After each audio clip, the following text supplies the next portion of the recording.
I've just returned from Rome. I came in on Tuesday afternoon, and I led a pilgrimage of senior educators from our Catholic schools. The tradition of such a pilgrimage to Rome is firstly to pray at the tombs of St. Peter and St. Paul, the two founding fathers of the Church. I think it's worth noting that the Church itself honours both on the one feast, on the 29th of June. And the collect of that Mass highlights their complementary gifts in the founding and establishing of the Church. Thus, we had a morning Mass at the crypt, in the crypt of St. Peter's Basilica at the tomb of St. Peter. A very moving experience for us all. And later we had a tour of the excavations under St. Peter's and were able to be within just a few feet of the actual burial place of St. Peter. And there, with the towering basilica above us, we remembered the words of Christ. You are Peter, and on this rock I will build my church.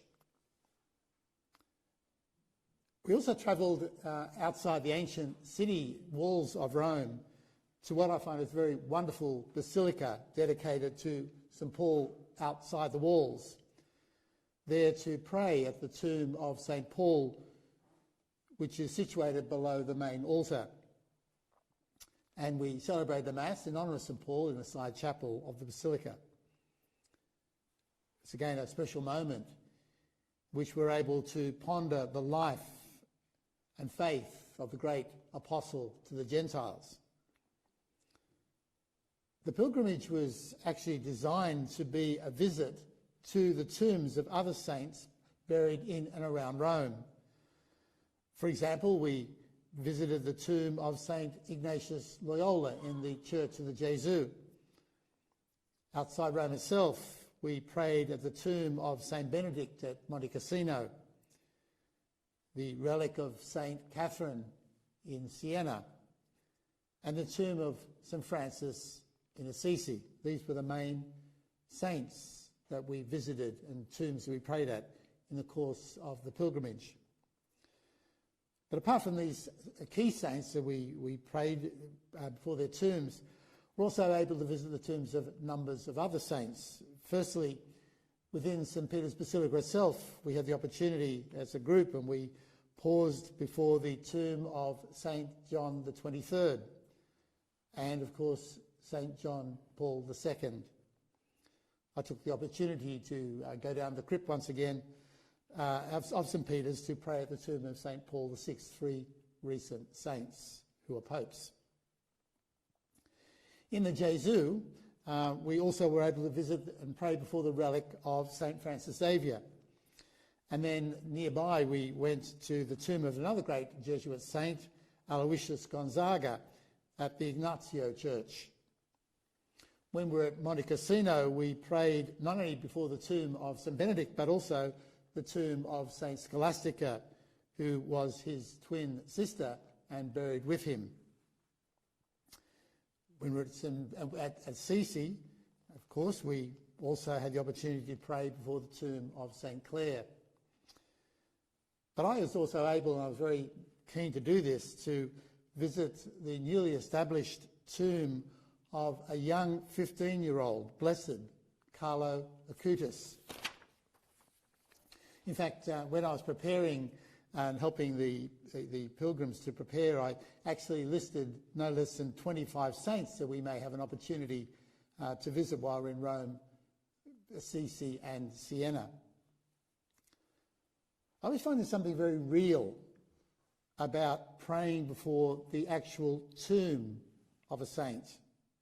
Now, of course, we can read books about their lives, we can come to know more information about them, and that, of course, is very, very good.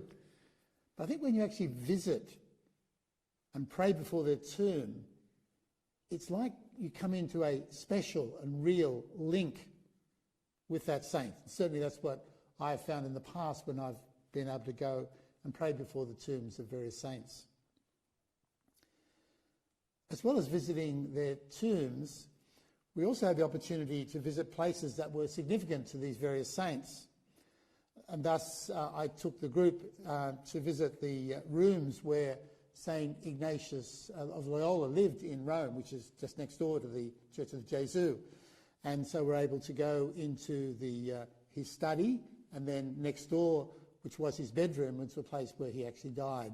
And so again, we had this real link to St. Ignatius of Loyola. We went to visit the cave in Subiaco, where St. Benedict began his own spiritual journey, which led to the establishment of a monastic way of life, the Benedictines, which has had a profound influence upon the life of the church. We also, and I was very keen to do this, took the pilgrims to the house where Catherine of Siena lived in, of course, the town of Siena. Incidentally, she was 24 of 25 children of that family, so it was a big house. And of course, we visited the Portiuncula, which is a tiny little Benedictine chapel initially, and now, of course, it's housed within the very grand basilica dedicated to Our Lady of the Angels on the flats below the city of Assisi. And of course, in the Portiuncula was the place where Francis and his early community gathered to pray together, and just nearby the Portiuncula is the place where St. Francis of Assisi died. So in these places, we're able to really sense more the presence and encounter the life of these various saints. And again, helping us grow in our closeness to these saints. Certainly I found they somehow became so much more real, being able to engage with them in this way. In the creed that we profess at Mass, we proclaim our faith in the communion of saints. It reminds us that saints are not just figures of history to be read about in books. Saints are alive. Now they behold the glory of the Lord. And we are able to have a personal communion with them because they live. We're able to seek their intercession because they are our brothers and sisters in the faith, and knowing now that they can present our petitions before God. We're able to look to them for inspiration and encouragement on our own journey through this vale of tears. They are, as the letter of the Hebrews says, a great cloud of witnesses which spur us on in our own journey of faith. In the first reading today, we note that Moses instructs Joshua to engage in battle with the enemy, while he himself would go to the hilltop and with hands raised invoke the power of God.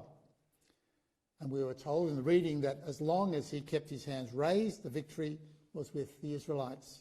In other words, while Moses interceded, God's power was at work. I think there's a lesson here for us, because we are all engaged in a spiritual battle. Firstly, it's the battle for our own salvation. And secondly, we're engaged in the battle for the salvation of the world. And it is a battle, an intense battle. I'm sure we all know the great struggles that we experience on a daily basis. And like Joshua, we should not just rely upon our own strength in this battle. We need help. We need spiritual help. And this is one place where we can turn to the saints. We can look to them firstly for the inspiration that their lives offer. They have succeeded in being exemplary Christians. And their faith, their courage, their fidelity encourages us to press on when the going gets tough. But it's also their prayer that is very important. We can pray to the saints, seeking their intercession. Of course, the first saint that we would turn to is the Blessed Virgin Mary. We might note that every time we say the Hail Mary, we simply say, Holy Mary, Mother of God, pray for us. And we do exactly the same with the other saints. We ask them to pray for us. We can, for instance, do this on their feast day when it comes around each year. We may have our own favourite saint, perhaps our name saint, that we can pray to. We can identify a saint whose example inspires us. We can ask their help, that we might be like them. Asking the saints to intercede for us is something which is deeply rooted in our Catholic tradition. We have the custom, for instance, of praying the litany of the saints in the liturgy. We do this at the Easter Vigil each year. We do it, for instance, at an ordination ceremony. And praying the litany of the saints privately can be a devotional exercise in which we ask this cloud of witnesses to surround us with their prayers. Do you notice that in our Catholic funeral liturgy, we invoke the saints to accompany us on our final journey into the hands of God? In the prayers of the final commendation and farewell, we say, Saints of God, come to his aid. Hasten to meet her, angels of the Lord. And our response is, receive his soul and present her to God the Most High. Saints are our companions on our journey of faith here on earth. And they're also our special companions on our final journey into the hands of God.